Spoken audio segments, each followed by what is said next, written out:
Hey guys, Spidey Steve here, and this last week I got this Lego set in front of me, the Warped Forest. There you go. But I decided it would be fun, I thought, to take the instruction manual and flip to this last page and gather up these pieces. Except not exactly these pieces.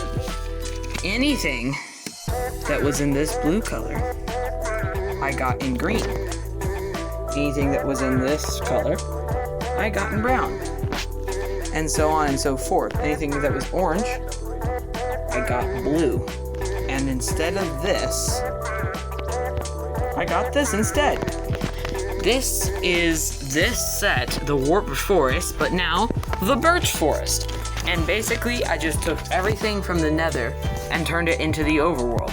Instead of a piglin, we've got a villager here, and a zombie because I don't have two villagers.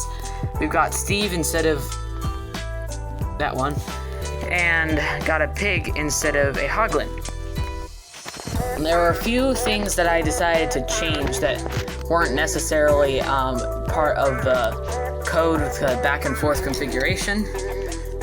Like, I added some flowers around, and instead of having the fire, I had the crafting table and the piece of cake, as well as I added a mob here as a frog, and kind of took it my own way and didn't just do it exactly a transition from there. I also did not put any of the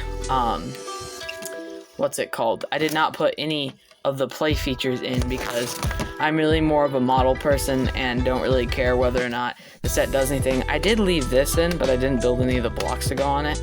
So yeah, and that's how I turned the Nether into the Overworld in Minecraft. If you want to do this too, just take my method of turning all the blocks from the Nether into Overworld blocks, choosing which ones translate to which.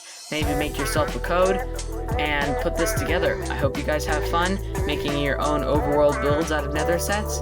It's a really good idea, and it would be quite funny if somebody made an Overworld set into a Nether set. Maybe I'll try that sometime.